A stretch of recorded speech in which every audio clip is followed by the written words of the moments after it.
আসসালামু আলাইকুম আমার প্রিয় ভাই ও বোনেরা, আপনারা সবাই কেমন আছেন? আশা করি অনেক ভালো আছেন। আমিও আল্লাহ তাআলার অশেষ রহমতে আপনাদের দোয়া এবং ভালোবাসায় খুব ভালো আছি। প্রতিদিনের মতো আমি আজকে আবার একটা ব্লগ ভিডিও নিয়ে চলে আসলাম আপনাদের সামনে। ভিডিওর প্রথমে বলে দিচ্ছি, আপনারা যারা আমার ভিডিওটি দেখতেছেন প্লিজ একটা লাইক দিয়ে আমার পাশে থাকবেন, এবং নতুন নতুন যে আপু এবং ভাইয়ারা আমার ভিডিওগুলো দেখতেছেন প্লিজ আমাকে আপনারা সাবস্ক্রাইব করে পাশে থাকবেন, একটা সাবস্ক্রাইব করে দিবেন প্লিজ। তো আমি চা খাইতেছি, ঘুম থেকে উঠেই তো আমার প্রথম অবস্থায় যে কাজ চা খাওয়া। চা খেয়ে নিচ্ছি। চা খাইতে খাইতে আমার ওয়ালিদ বাবু উঠে গেছেন, ওনার জন্য আমি একটা ডিম বসিয়ে দিব। ডিম সিদ্ধ বসায় দিয়ে দিছি। ওয়ালিদ বাবু উঠলে ওয়ালিদ বাবুকে এটা খাওয়াই নেব। ওই দিক দিয়ে আমি আজকে রোদে কিছু শুকনা জিনিস দিব, সেগুলা বাইর করে নিছি, আস্তে আস্তে ডালতেছি। এই যে এখন যেটা আমি ডাললাম সেটা হলো বিরনি চাল। এটা আতব একটা চাল, এটা আমাদের সিলেটে আছে। আমি সিলেটের বাহিরে এই চাউলটা দেখি না। এই চাউলের ভাতটা রান্না করলে একদম আটার মতো লাটা হয়ে যায়। এটা শুধু গরুর মাংস বোনা এবং মাছ ভাজা দিয়ে খেতে হয়, এবং দুধ দিয়েও খাওয়া যায়। তারপর আমি যেটা ডাললাম এটা হলো ফরাসের বিচি। এই ফরাসের বিচিগুলা সিজনে আমরা কাঁচা রান্না করে খাই সিলাইয়া, আর সিজন শেষ হয়ে গেলে এটা তো আর এভাবে পাওয়া যায় না সব সময়। এটা শুকাইয়া রেখে দিই, যখন ভালো লাগে তখন অল্প অল্প করে ভিজাইয়া নিলে তারপরে সিলাইয়া খাওয়া যায়। তারপরে আমি যেটা নামাইতেছি এটা হলো চিংড়ি মাছের শুটকি। আমি সিলেটে গেছিলাম, যাওয়ার পর অনেকগুলো মাছ একসাথে কিনেছিলাম। আমি যেদিন মাছগুলা কিনে ওই দিন কারেন্ট ছিল না, ইলেকট্রিকের অনেক প্রবলেম, আর প্রচুর পরিমাণে রোদ ছিল। সেজন্য ইলেকট্রিক না থাকার কারণে আমি মাছগুলা রোদে দিয়ে শুটকি করে নিয়েছিলাম। তারপর আমি যেটা ডালতেছি সেটা হলো সিমের বিচি। আর সিমের বিচিগুলো আমি আস্তা করে আনি নাই, কারণ এখানে আমি ক্লিন করার মতো আমার কাছে কি ওই জিনিসগুলা নাই। আমাদের গ্রামে একটা জিনিস আছে, গাইল এবং সিয়া, ওইগুলার মাধ্যমে আমার বিচিগুলা বাজার পর গাইল সিয়ে দিয়ে কোটার পর আমি এইভাবে ক্লিন করে নিয়ে আসছি। আমার যখন প্রয়োজন হবে তখন আমি এগুলা ব্লেন্ডারে ব্লেন্ড করে গুঁড়া করে মাসকালার ডালের মতো রান্না করে খাবো। এখন যেটা দেখতেছেন সেটা হলো আমি পাঁচমিশালি অনেকগুলো মাছ একসাথে কিনেছিলাম। সেই মাছগুলো ইলেকট্রিক না থাকার কারণে আমি ফ্রিজার করতে পারি নাই।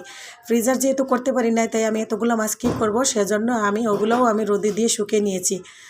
যারা শুটকি প্রিয় মানুষ তারা অবশ্য বুঝেন যা শুটকি খাওয়া যায়। তো এখন যেটা দেখতেছেন এটাও ছোটো পাঁচমিশালি মাছ, পুঁটি, তারপরে মলা মাছ, দারকিনা মাছ, এইগুলোও আমি শুটকি দিয়েছিলাম। কিছু শুটকি আমার ফুফু দিয়েছিলেন। এখন যেগুলো আমি ডালতেছি এই শুটকিগুলো আমার ফুফু দিয়েছেন। ওনার ঘরে তেমন শুটকি ছিল না, আমি যখন ছিলাম তখনও এত বেশি মাছ ধরা পড়ে নাই। এখনকার দিনে মাছ ধরা হইতেছে। এখন যদিও আমি ওইখানে থাকতাম তাইলে আরও বেশি মাছ শুটকি করে নিয়ে আসতে পারতাম।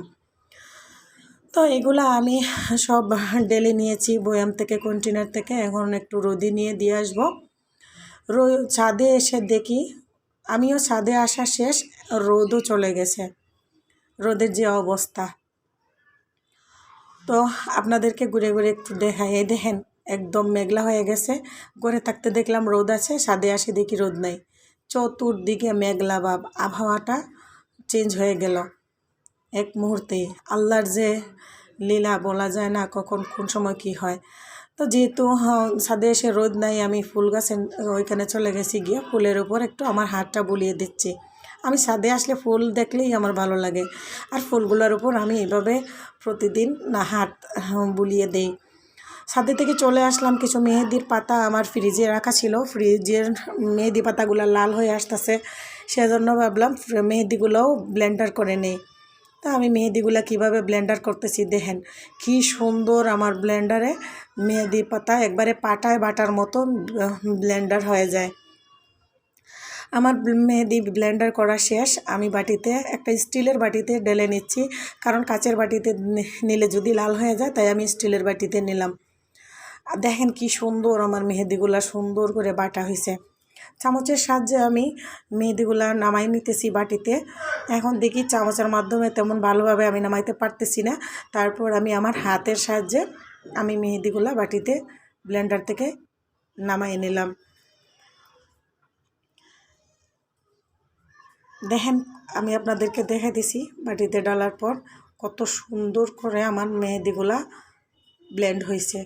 এই দেখেন এগুলা আমি হাতের নখে লাগাবো আর কি প্রচুর পরিমাণের কালার। আমি যে হাত দিয়ে একটু ডালছি ওই সময়তেই আমার হাতের আঙ্গুল লাল হয়ে গেছে। তো আমি একটু সাথে সাথে না লাগাইলে কি আর হয়। আমি খুব মেহেদি মাখতে পছন্দ করি। আমি এখন তো আগের মতো আর সাজুগুজু করি না। আমি একসময় খুব প্রচুর পরিমাণে সাজুগুজু করতাম। আমি সাজুগুজু করতে প্রচুর পরিমাণে পছন্দ করি। এদিকে ওয়ালদ বাবুও চলে আসছেন, উনি ডিস্টার্ব দিতেছেন মেহেদিটা মাখা আমার আর হবে না হয়তো বা। আমার রান্না করার সময় চলে আসছে, ওইদিকে এইসব করতে করতে আমি ছাদে থেকে এগুলোও নিয়ে চলে আসছি, কারণ রোদের যে অবস্থা, রোদ তো আর নাই। আর সেদিকে আমার ওয়ালিদ বাবু এই যে স্ক্রু ড্রাইভার দিয়ে একটা তালা খোলার চেষ্টা করতেছেন। উনার সারাদিন কাজ আর কাজ, উনি একটা পর একটা কাজ করতেই থাকেন। উনি কাজ ছাড়া এক সেকেন্ডও বসতে পারেন না। যতক্ষণ উনি না ঘুমাইছেন ততক্ষণ ওনার কাজ। এদিকে যে উনি যেহেতু কাজ করতেছেন, আমি তাইলে আমার ড্রেসিং টেবিলে আমার কসমেটিক্স, আমার লিপস্টিকগুলো একটু গুছিয়ে নিলাম। তারপরে কিচেনে চলে আসলাম, মাছ ভাজি হয়ে গেছে। এদিকে হাঁড়ি পাতিলও অনেকগুলো জমা হয়ে গেছে, এগুলোও ধুইব। ডিমও আমার সিদ্ধ হয়ে গেছে, ডিমগুলো সিদ্ধ হয়ে গেছে। এখন আমি ডিমগুলো ক্লিন করে নিব। তার ভিতরে পেঁয়াজ আমি কাটারের মাধ্যমে পেঁয়াজগুলো কেটে নিচ্ছি। তো আমার একজন ভাবি আমাকে বলেছিলেন আমি কি সব সময় বাটা পেঁয়াজ দিয়ে খাই। ভাবি আপনি আমার ভিডিওটা দেখে থাকলে পুরো ভিডিও তাইলে দেখেন আমি আসলে সব সময় বাটা পেঁয়াজ খাই না। আমি এই যে মাঝে মধ্যে তাড়াহুড়া করতে গেলে আমি কাটারের সাহায্যে এইভাবে পেঁয়াজগুলো কেটে নেই। আর এভাবে পেঁয়াজগুলো কেটে নেই সব তরকারিতে না, কিছু কিছু তরকারিতে পেঁয়াজ বাটা দিলে তরকারির ঝুল তরকারিগুলা কালার সুন্দর হয় এবং ঘন হয়। সেজন্য আমি পেঁয়াজ বাটা এরকম করে দিই। তো যাই হোক, আমার এদিকে পেঁয়াজ বাটাও শেষ হয়ে গেছে। এখন আমি ডিমগুলা আর আলুগুলা ক্লিন করে নেব। আর এই ডিম আর আলু দিয়ে আমি একটা ঝোল রান্না করব, ঝোল তরকারি। যেই ঝোল তরকারিটা রান্না করে একবার খাইলে মুখে স্বাদ লেগেই থাকবে, অনেক মজা হয়। আমার কাছে ডিম অনেক পছন্দ, আমি খুব ডিম পছন্দ করি। আর আগে অনেক প্রচুর পরিমাণে ডিম খাইতাম। আমার বাবু যখন হয়, আমার অপারেশন হয়, সিজার করা লাগছে, আমার হাই প্রেশার বেড়ে যায়। সেজন্য ডাক্তার আমাকে বলে দিয়েছে আমি ডিমের কুসুমটা না খাইয়া শুধু সাদা অংশ যেন খাই, কারণ ডিম খাইলে নাকি প্রেশার প্রচুর পরিমাণের বেড়ে যায়। সেজন্য আমি এখন ডিম একটু কম খাই। এদিকে আমার ডিম চেলানো শেষ, আমি ডিমগুলা একটু কেচে নিলাম আর আলুগুলা অর্ধেক করে নিলাম। নিয়ে এগুলো আমি তেলের মধ্যে সুন্দর করে ভাজবো, একটু হালকা হালকা লাল করে নিব। লাল করার পর ভেজে নিব। এখন আমি ডিমের তরকারিটা বসাই দিচ্ছি, আপনারা দেখতে থাকুন আমি কিভাবে ডিমের তরকারিটা রান্না করি। সব মশলাই দেই, আপনারা এগুলা বলার মতো কিছুই না। তো আমি যেভাবে রান্না করি, আমার মতো করে আমি রান্না করি, আপনাদেরকে এটা শেয়ার করি। আপনারা যদি আমার ভিডিওগুলো শেষ পর্যন্ত দেখে থাকেন, প্লিজ একটা করে লাইক দিবেন, আমার পাশে থাকবেন। আমি ভিডিওর প্রথমেও বলেছি, এখন আবার বলে দিচ্ছি। আপনারা সবাই ভালো থাকবেন, যে যেখান থেকে দেখতেছেন সবাই সুস্থ থাকেন, আমি দোয়া করি। আমার জন্য আপনারা দোয়া করবেন, আর আমি এখানে যেন ভালোভাবে কাজ করতে পারি। এখানে কাজ করতে এসে অনেক ধরনের অনেক কথা শোনা হচ্ছে, তারপরেও যেহেতু আমি এটা আমার জব হিসাবে, আমার একটা কাজ হিসাবে আমি শুরু করেছি, শেষ অবধি পর্যন্ত আমি চেষ্টা করব কাজ করে চালিয়ে যাওয়ার। ঠিক আছে, আপনারা সবাই আমার ভিডিওটি ভালো লেগে থাকলে একটা সাবস্ক্রাইব করে দিবেন এবং পাশে থাকা বেল আইকনে ক্লিক করে দিবেন, তাহলে আমার ভিডিও ছাড়ার সাথে সাথে আপনার মোবাইলে নোটিফিকেশন চলে যাবে, আপনি আমার ভিডিওগুলো দেখতে পারবেন। সেই পর্যন্ত আপনারা ভালো থাকেন, আরেকটা ভিডিও নেক্সট টাইম আমি নিয়ে আসব। আল্লাহ হাফেজ, আসসালামু আলাইকুম।